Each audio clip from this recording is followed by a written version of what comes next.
Armada Lass was bred in County Clare in Ireland and won her first race at Limerick.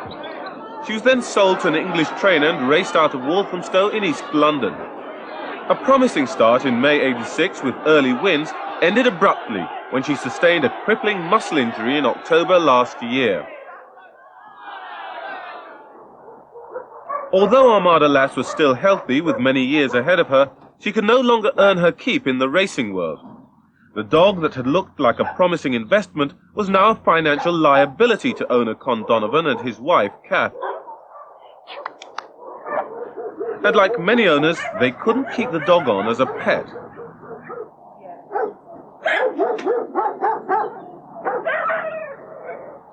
Well, we haven't got the facilities at home for a greyhound, and it would be very unfair to the dog. Well, I said to the trainer at the time, you know, what should we do? And he said, well, the best thing to do is to retire her off and find a nice home for her. I had a good lad. Have a nice run. The Donovans hoped that their dog would go to a home like this. The Woods have been stepping in to give homes to retired racers for the last 30 years. So far, they've taken in 7 dogs. They love home life. They really revel in it, I think. Well, we feel that we're giving a dog a home, and we've grown to love them very much. They're very lovable dogs. But Armada Lass never made it to a retirement home. She entered an altogether different world where the stakes were life and death. By March this year, Con Donovan's racer was just one step away from the surgeon's slab. She'd been found at a kennels supplying animals to labs. Armada Lass in particular give a lot of entertainment merely to us. You know, we did enjoy it, and I don't think it should have ever happened. I felt sick, to be quite honest, to think such a thing could happen. This is not a one-off story. It wasn't just Armada Lass who ended up on the way to a lab. Randall Bell, Yellow Straw and South Riding are amongst hundreds of greyhounds in the southeast going into laboratories. It's happening every day in this country. It's happening every day in the capital. These dogs are going into laboratories because they're cheap, and people are making a lot of money out of other people's and other animals' suffering. Medical researchers argue that they need to conduct experiments on dogs in the name of life-saving science. Under the law, they can buy and use any dog they like. Most hospitals claim that they use only dogs specially bred under clinical conditions. But tonight, the London programme follows the trail of one dog from the racetrack to the surgeon's slab. We show for the first time how scientists' demands for cheaper dogs have led to an unscrupulous trade in ex-racers and unwanted pets. And we ask, should this trade be regulated? The trade starts here at London's racetracks. After football, greyhound racing is the biggest spectator sport in the capital. Every week, almost 1,500 dogs race at London meetings. Of these, about 60 dogs a week will be injured. For many, this means the end of their racing careers. More than 2,000 dogs retire each year from London's 7 tracks, and that's only the official figures. When the unlicensed or flapping tracks are included, more than 4,000 dogs in the southeast end up on the racing scrap heap every year.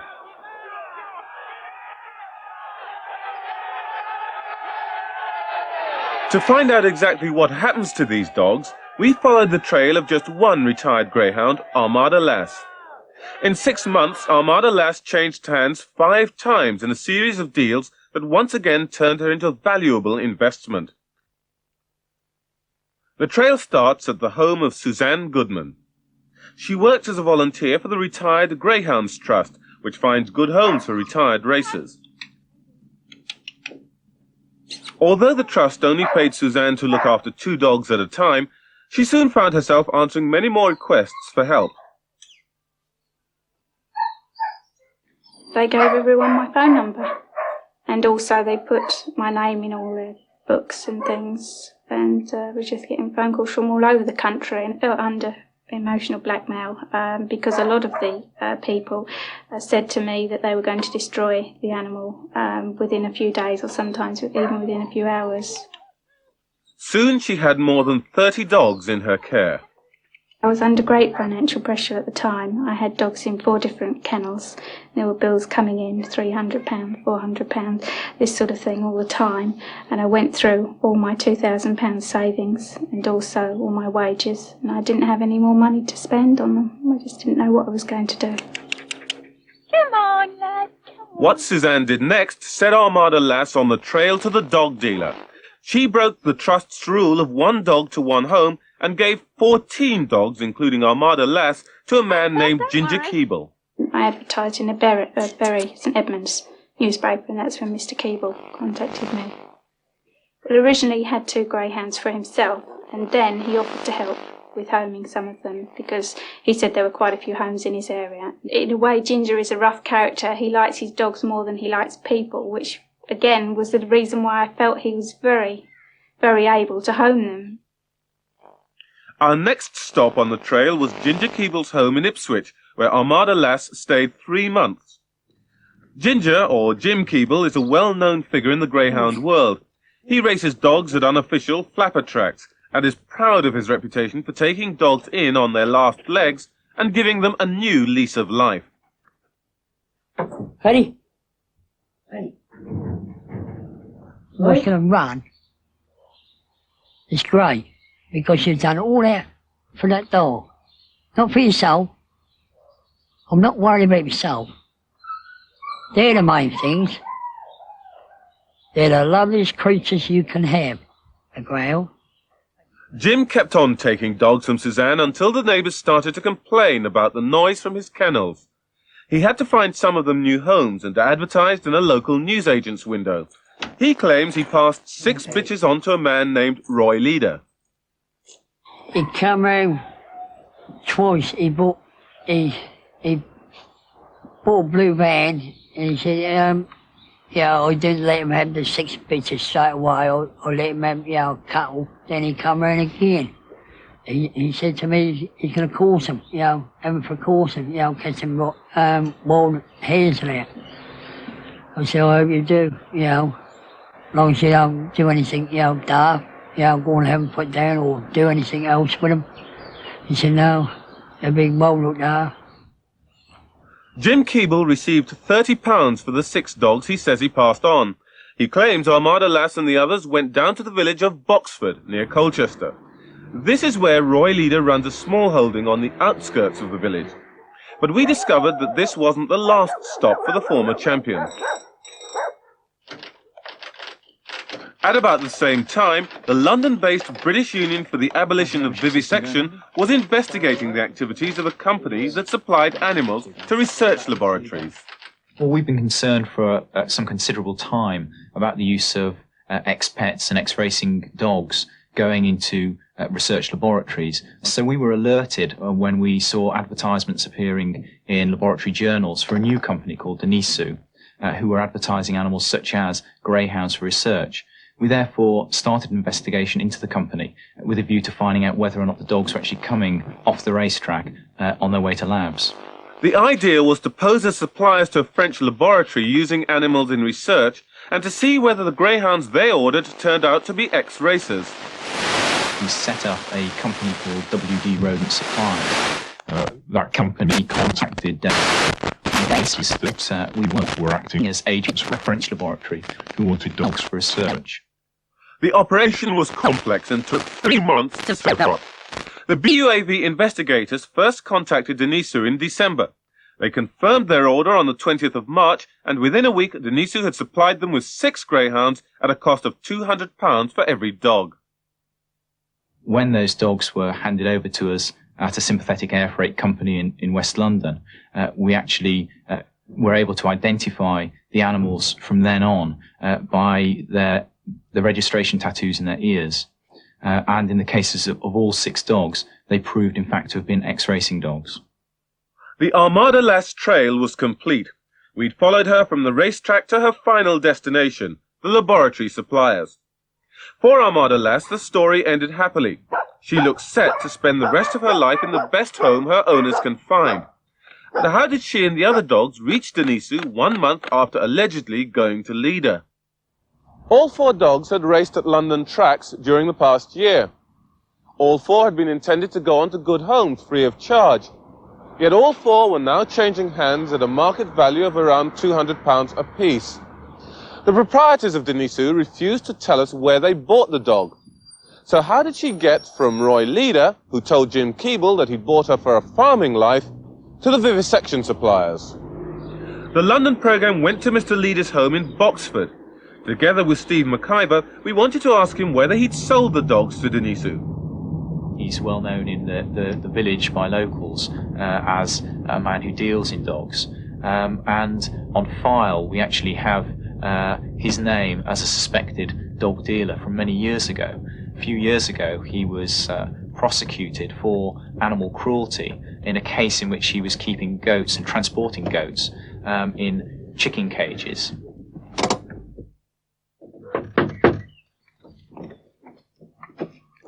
Hello? Mr. Leader? Mr. Leader wasn't there. He later told us he'd never met Jim Keeble, had never had the Greyhound or heard of Denisu, and no longer dealt in dogs. Yet we found several dogs chained at the side of his house and sick livestock left unattended in the garden. Yesterday we approached him again. He hid his face with a sack and threatened our researcher with an iron bar. If Roy Leader didn't sell the dogs, who did? Whoever that was could have received as much as £70 a dog, while Denisu were able to sell the same dogs on for £200 each. There's only one reason why all these people could make money out of Armada Lass, and that's the demand for dogs in labs. You can pay 100, 150, 200 and even more in order to get hold of animals. Therefore, there is a lucrative business there for someone who's picking up a dog free or virtually free from a household or from a racetrack and then selling it on to the willing customers in research laboratories. For many years, this trade has been going on in thousands and thousands of dogs and continues to go on now. The Centre for Research using animals in this country is London and the South East. It's an internationally renowned centre for medical research, with some of the world's most famous hospitals and medical schools. And many pharmaceutical companies have based their own research facilities in this area too. Most of the animals used in laboratories are rats and mice. They're all purpose-bred for laboratory work in sterile conditions, and all are supplied to laboratories with a life history. Purpose breeding means that scientists can order an animal of the right age, weight and background for the experiment. But some experiments require animals more like humans, and dogs are now used in research into drugs, household products and the study of disease. Dogs are used because they make a very good model for diseases of the heart and the lungs and the blood vascular system. This is really because their heart, lungs and blood vascular system are relatively similar to that of humans. In fact, more similar than any of the other animals that are used for medical research. So they are the closest to humans as far as those organs go, and therefore they make the best models to study. And like other animals used in research, dogs are purpose-bred. The most commonly used dogs are beagles.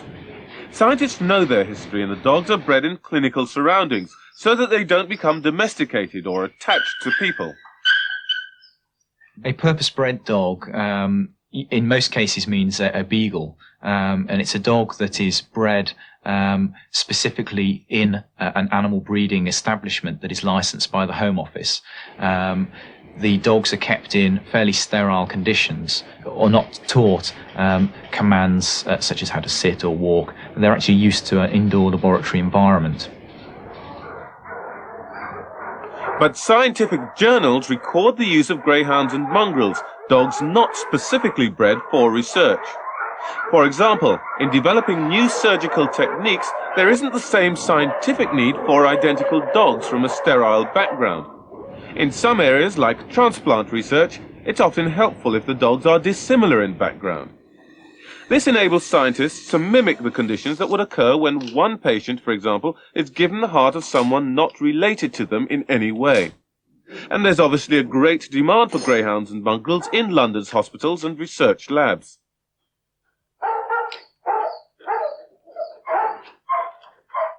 In the last 5 years, 8 of London's most prestigious hospitals and medical schools have published results of 28 experiments using dogs of unspecified breeds and 10 experiments using greyhounds. One animal curator at a London hospital wrote that animals are laboratory tools. Greyhounds are cheap and very easy to obtain. Those experiments on greyhounds most recently revealed took place at St Thomas's Hospital. 7 retired racers took part in a non-survivable experiment there. They inhaled the smoke from 4 cigarettes per hour. After 5 hours, they were destroyed, and their arteries tested for links with angina, thrombosis, and strokes. LWT spoke to one of the researchers involved who could not be identified because of fears of attack from animal rights extremists. We couldn't use a small animal because of the quantities of tissue that we were measuring, the amounts of substances in the blood that we were measuring. We needed worthwhile quantities because the levels are so small that we couldn't have detected them if one had used a mouse or a rat. So we had to use medium-sized animals and preferably animals with good-sized arteries, and greyhounds come into that category. But to some, like ex-medical researcher Dr. Robert Sharp, it's not only scientific considerations that lead people to greyhounds. There's a great incentive to use non-purpose-bred animals simply because of the cost. A purpose-bred beagle may cost between £200 to £300, and clearly a non-purpose-bred animal would cost far less than that, giving scientists every incentive to choose them. I think that the fact that animals are cheap means that research workers manage not to think through their experiment, whether or not it's really worthwhile. The husbandry of the animals is obviously far from what it should be, and it doesn't really matter if an animal dies. After all, if you've only got to cough up another £30 for another dog or another £35 for a cat, then they're not going to worry too much. If they had to think in hundreds, they might think again about their experiments. And the dog world is well aware of the dangers that this trade presents. 10% of the country's strays end up at Battersea Dogs Home, and manager and resident vet Bill Wadman-Taylor has had plenty of report from his staff of dealers trying to purchase strays and unwanted pets from the home. We don't charge an awful lot for a dog. A dog's cheaper here than it is anywhere else, I think. So you could get dealers coming, buying a dog here, and then advertising it and selling it at a profit. So we do try and guard against that. And more extreme animal rights groups have taken action because so many dogs intended for home life find their way to the labs. During the last 10 years, animal liberation groups have found almost every kind of dog in medical labs. The dogs consisted of various breeds, Old English sheepdog, there was greyhounds, there was many different varieties of crossbreed. It was a whole wide range of dogs. And in an interview at a secret location in South London, we spoke with one of the individuals on that raid. He refused to be identified because 2 Animal Liberation Front colleagues are now serving prison sentences for their action. He told us his group is planning a new campaign against London hospitals. We have in particular got certain London establishments, in particular certain hospitals under surveillance at present. We have got conclusive proof that they are using non-purpose bred dogs for vivisection. One category of dogs that is constantly finding its way into these places is retired racing greyhounds. We found 2 greyhounds in one very prestigious establishment that had recently been operated on. They were laying on a cold, bare concrete floor. Their stomachs were shaved and there were long stitch marks down the front of their stomachs. They were obviously in a considerable amount of pain. I would say that some kind of operation against centres in London, some of them very prestigious, to using non-purpose bred dogs, and in particular ex-racing greyhounds, is very likely. We contacted all the hospitals which had published the results of experiments on greyhounds and other dogs. Because they feared action by extreme animal rights groups, none would tell us where they got their dogs. They all claimed they'd used reputable dealers. But it seemed from our investigations that in reality, the hospitals have little interest in where the dealers get their dogs, as long as the right animals reach the labs. The Research Defence Society had no record of non-purpose bred dogs being used. In fact, I don't know of any medical research going on in this country at the moment using non-purpose bred dogs and cats. Yet information leaked to the London programme links Charing Cross Hospital and the medical school there with a Lincolnshire dealer in dogs, Stanley McGill, who has no licence to breed dogs. This week, the hospital admitted they had received dogs from his kennels. The trade in greyhounds and unwanted pets to laboratories is not illegal. And it seems that dogs from a wide variety of homes do end up in laboratories.